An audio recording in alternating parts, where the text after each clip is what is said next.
This episode is brought to you by Polestar, a car brand designing a future that's 100% electric. Polestar is saying no for all the right reasons. No empty promises, because Polestar turns visions into reality. No greenwashing, because their words are set in stone. No conquering Mars, because Earth is their priority. No compromises, because the planet deserves real action. Get the full story and explore the Polestar 2 at polestar.com. This podcast is coming to you on the MPN, the Marketing Podcast Network. There's another show on MPN you might enjoy as well. I'm Matt Bailey, host of The Endless Coffee Cup. In each episode, we talk more about marketing, culture, technology, and our digital lifestyle while having a conversation over coffee. Subscribe to The Endless Coffee Cup, then pour yourself a cup, sit back, relax, and join the conversation. Just visit sitelogic.com or search for The Endless Coffee Cup wherever you get your podcasts. I'm Nick Westergaard, and this is On Brand, helping you tell your story. My guest this week is Ken Ungar. Many athletes go into this thinking that the only brand that they have is the performance brand that they have on the field of play. You know, are they a great soccer player? Are they a great football player? And they feel to a certain extent that their brand is about their series of accomplishments. But that's only part of it. What we share with our athletes is that a brand is the totality of what a person stands for. So it's their values, their sense of humor, their purpose, all those different things that encompass who they are and what they stand for. Ken Ungar is the president of Charge, a national sponsorship consulting firm based in Indianapolis. Since 2006, Charge has served clients including Honda, Acura, NASCAR, the Los Angeles Dodgers, NBA Players Association, American Motorcycle Association, and over 50 professional athletes in the NFL, NASCAR, and IndyCar. Ungar is a sponsorship marketing consultant, as well as an attorney with certifications including Player Contract Advisor from the NFL Players Association and Professional Certified Marketer from the American Marketing Association. He has published 2 books on marketing, including his most recent, Sponsorship Strategy: Practical Approaches to Powerful Sponsorships. Ungar has worked with marquee brands on sports sponsorships and endorsements, including Bridgestone Firestone, Coca-Cola, Disney, General Motors, Honda, Microsoft, Nissan, Pepsi, Tag Heuer, Toyota, SiriusXM Satellite Radio, and more. Ken, welcome to On Brand. Thanks, Nick. It's great to be here. You know, I love the focus of your work in general, but your latest book, Sponsorship Strategy, because I feel like those are 2 words that should go together a whole lot more than maybe they end up actually going together. You're exactly right. And I found over time that the more that practitioners knew about sponsorship, the better the outcomes. So what I wanted to do was kind of give back to the industry and arm people with as many best practices as possible so they can really leverage sponsorship for their brand goals. So where do you start? I mean, provided with my coy opening remark, my assumption is that many lack a formal strategy around sponsorship. So where does that sit in relation to other strategies within marketing, or is it an overlay? Well, what's the best way to start thinking about sponsorship strategy? Yeah, it's really interesting. I think that sponsorship itself as a marketing platform has a pretty long history. It actually, as I indicated in the book, Sponsorship Strategy, it has its origins back in ancient Greece. So it's a marketing platform that's got thousands of years of history behind it.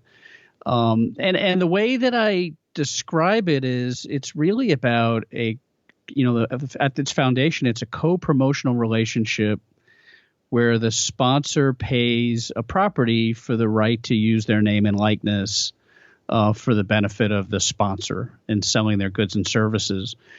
But sponsorship, when it works its best, is truly a mutual relationship. So when you look at platforms like advertising, for example, which is really more or less a one-way transaction, sponsorship is about the sponsor promoting the property and the property promoting the sponsor. So it's this two-way mutual relationship, which really gives sponsorship its power compared to other forms of marketing. That dynamic is really interesting, and as you note, pretty different there. The other thing that I feel like is a part of, or certainly impacting that dynamic is, you talked about back to ancient Greece, and maybe this was a challenge then as well in different ways. But this media moment that we find ourselves in, does that? On one hand, it adds greater reach and certainly different platforms when it comes to individual athletes as personal brands. But are there challenges that crop up around that, and how can brands manage that on both sides of the equation? Yeah, that's a great point. And at its foundation, it really speaks to the fact that sponsorship can be seen sometimes as an umbrella, which is inclusive of many different other forms of marketing. So, for example, while the foundation of it might be about a sponsor using the name and likeness of a property, in order to complete the sponsorship cycle in terms of how it's promoted, it includes digital marketing, advertising. You might include public relations and a variety of different communications platforms. So they're all bundled under that sponsorship umbrella. Once the campaign, the sponsorship campaign, finds fruition in the marketplace. Now, with that said, it is dependent on the evolution of all those different platforms. So if you look at the last 10 years, and really what's been a digital revolution, but most certainly on the social media side, that has impacted sponsorship. And thus it's kind of impacted the way that companies can increase brand awareness or increase consideration or preference for their brand, and a variety of other goals as well.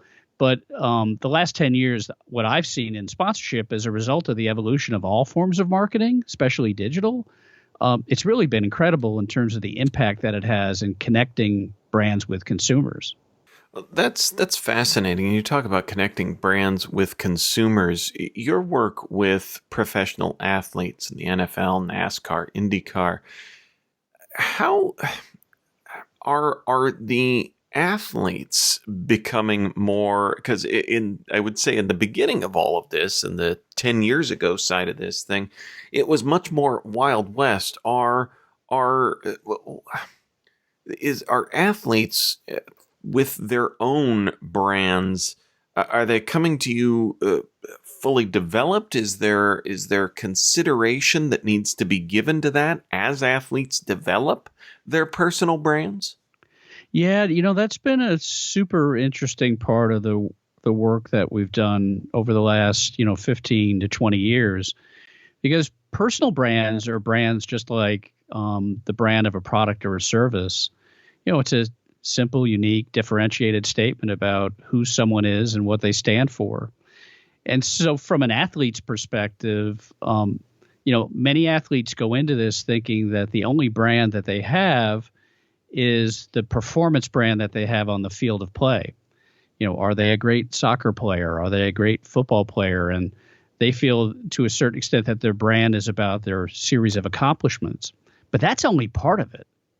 What we share with our athletes is that a brand is the totality of what a person stands for. So it's their values, their sense of humor, their purpose, all those different things that encompass who they are and what they stand for. And being a professional athlete is only part of that. So when we're working in terms of the brand development of an athlete, we're really asking them to really expose, the essence of who they are. What are their goals? What do they feel is important? What are their hobbies? What are their interests? which kind of gives a well-rounded totality of who they are and what they stand for. Once you have that, then you start to promote that brand like you would promote any other brand. Now, with personal brands, there's different platforms that are preferred. For example, we recommend social media and public relations / media relations as kind of preferred ways to promote personal brands. But then when you demonstrate that you're connecting with consumers, now's the opportunity to attract a sponsor through an endorsement relationship. Because really what that sponsor wants is to borrow the audience of the athlete.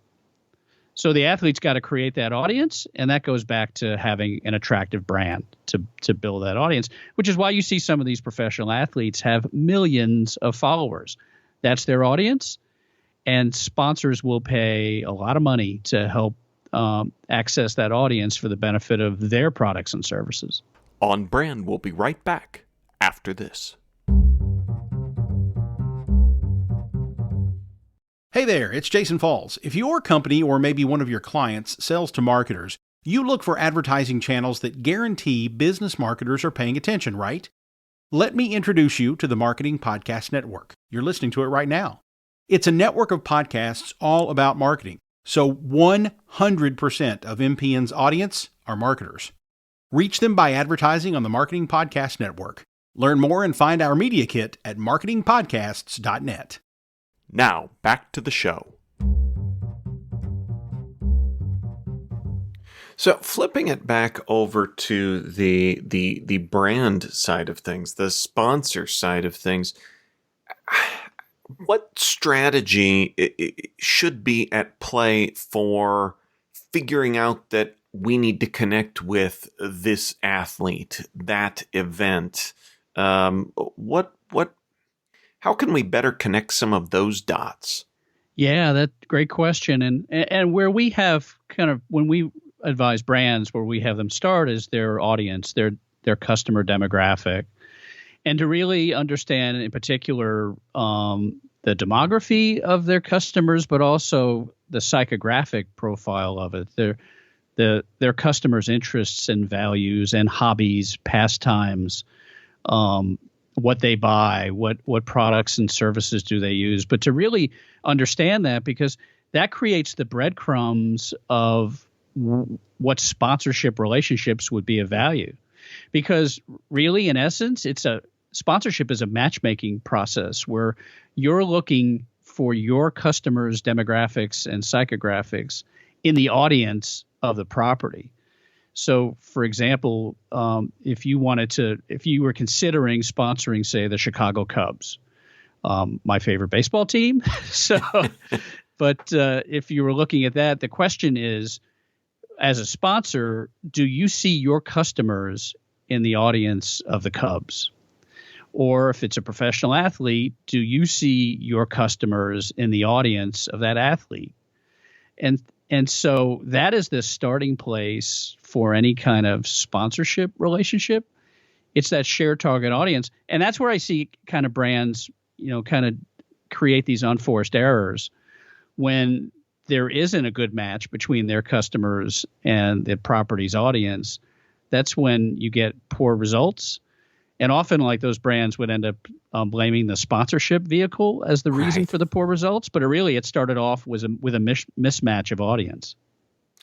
So you mentioned unforced errors, and it seems like that's obviously what everyone wants to avoid with sponsorship. What are some of the common traps to avoid with sponsorship?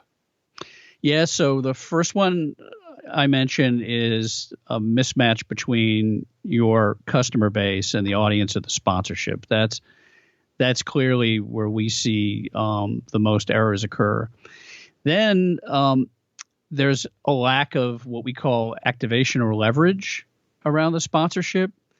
So you find sponsors, either they spend so much money acquiring the rights and paying what's called a rights fee to the property, that they don't have any resources, budget resources, or in the case of their team, human resources to leverage that sponsorship. So if I have the right of using the logo of your podcast, Nick, and I don't do anything with it. I sit on those rights and I don't leverage it. And leveraging it would be like promoting it on my website and doing an email campaign to your listeners and all those different things. Then I have greatly under optimized that sponsorship by not having enough resource or planning enough resource from a leverage perspective. And then the final mistake that we see, or I should say the major mistake that we see brands make, is not starting with the end in mind and not having a clear sense of the goals that they have, and being able to measure it. Right? There's the old adage in business: if it's measurable, it gets done. And so what we find is that a lot of brands go in thinking it's a good job, a good relationship, or a good opportunity, but not really with particularity, kind of assigning a goal for that, an X percentage increase in brand awareness, or an X percentage lift in product sales in the region related to the sponsorship. Whatever that goal is, not having that goal identified at the start of the relationship, that's a major error that we see. So those being some of the common traps, we've talked about strategy and some of the best practices.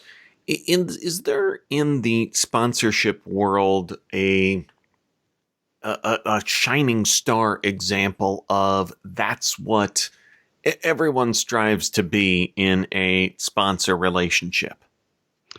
Yeah, I think that there are lots of examples, Nick, and I think that in terms of things that I like that I've viewed over time in the sponsorship area, probably my favorite goes all the way back to the 2012 Olympics.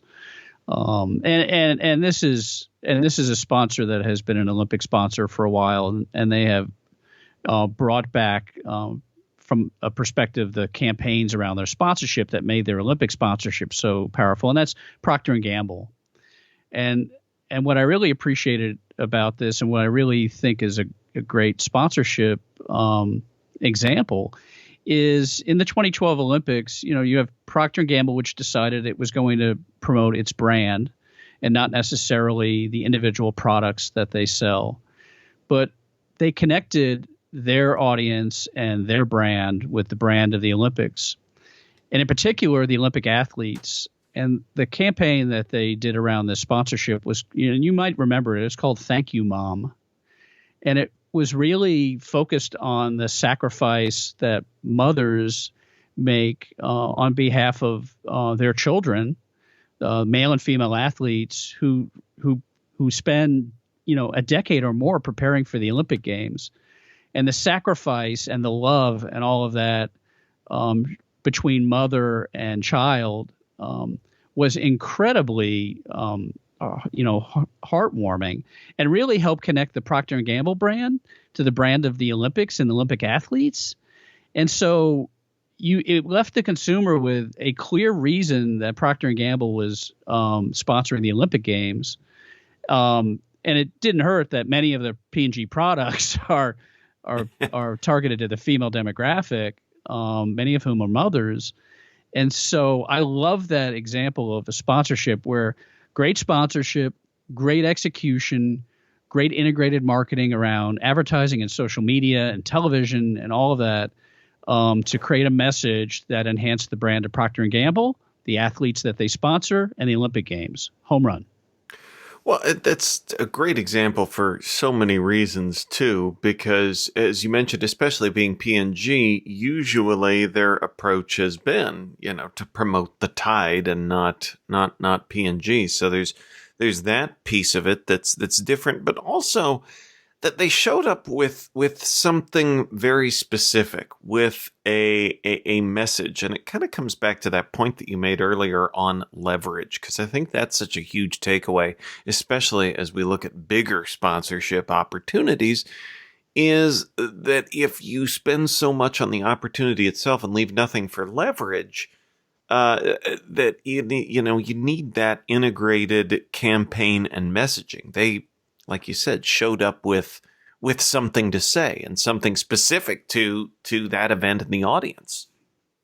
Yeah, and it's really authentic, and it was really well designed. I mean, in terms of time and place, they knew exactly where they were, the audience that they were talking to, as well as kind of what made the Olympics tick. I mean, the Olympics really stands for the striving around the world of men and women competing to be the best that they're capable of being. And so that sponsor went in with a clear sense of that and leveraged the stuffings out of it Right. in order to achieve what it wanted to achieve.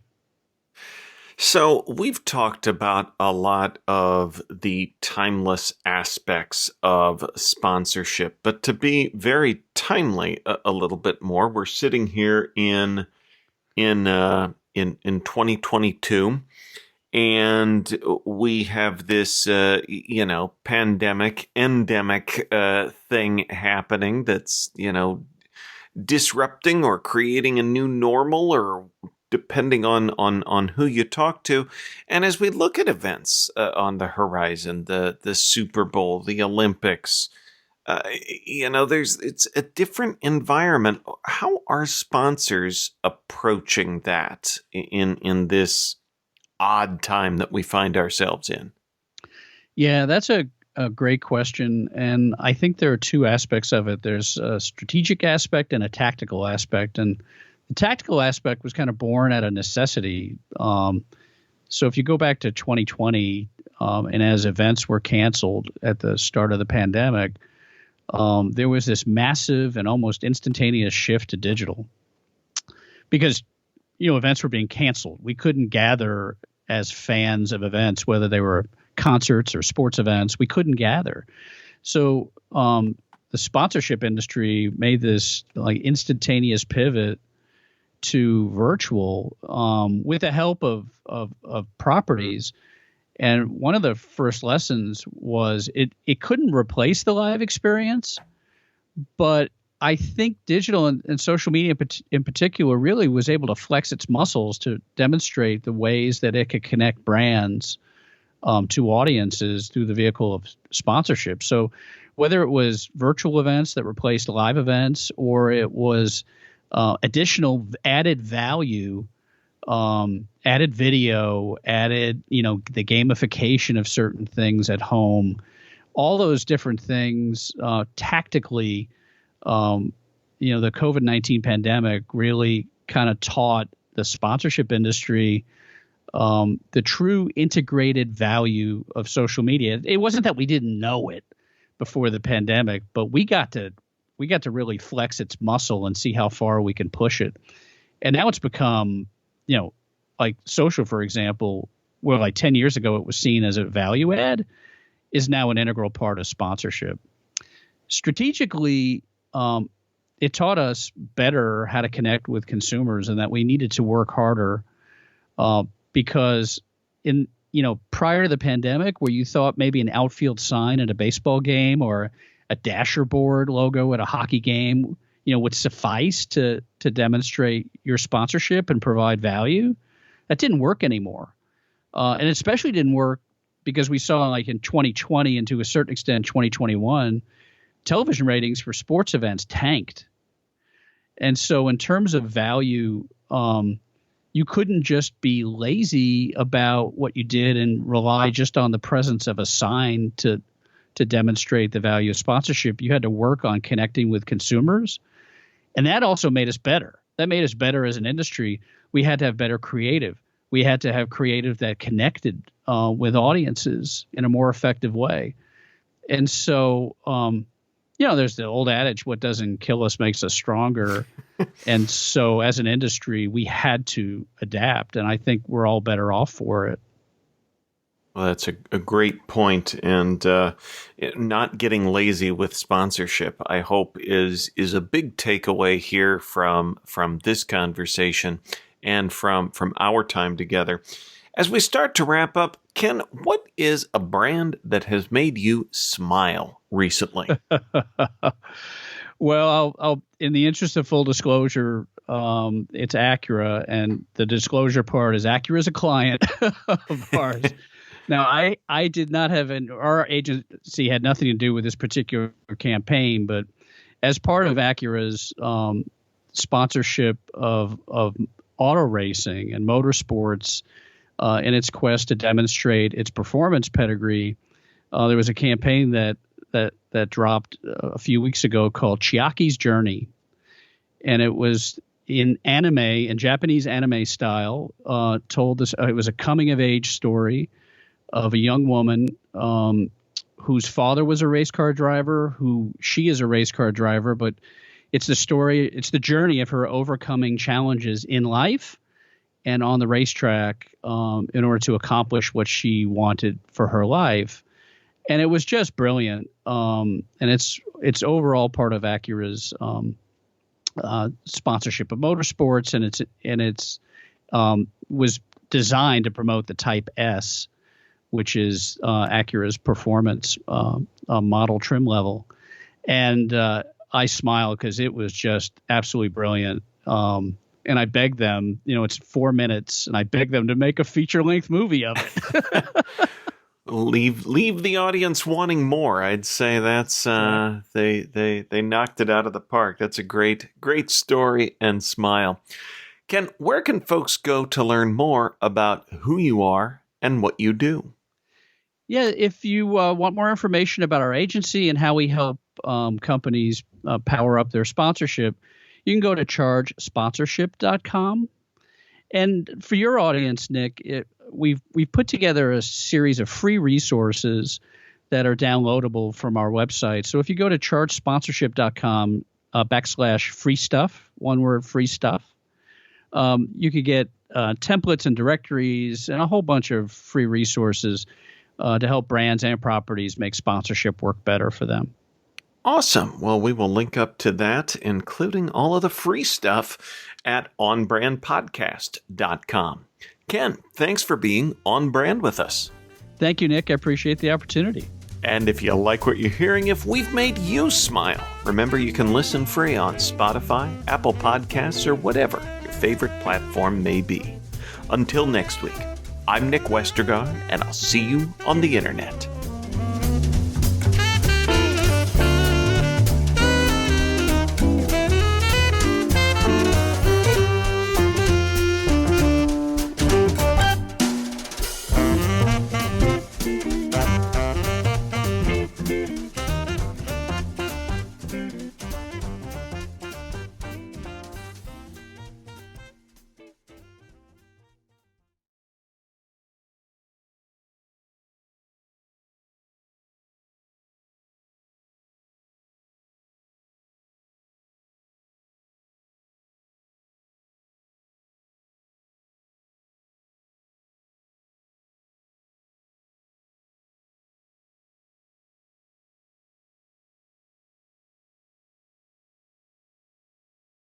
This podcast is heard along the Marketing Podcast Network. For more great marketing podcasts, visit marketingpodcasts.net.